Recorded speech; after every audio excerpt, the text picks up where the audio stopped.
So now the CCD2 see the brown cable wrong, so we needed to make a modify to, you can see it's camera 1 for this, camera 2 for this.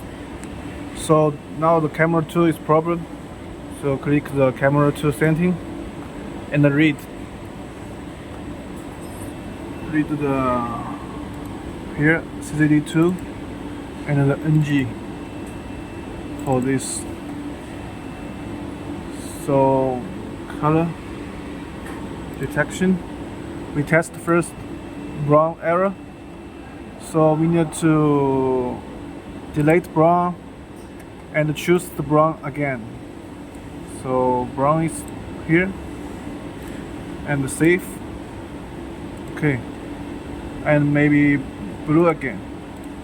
Okay, so this system is easy.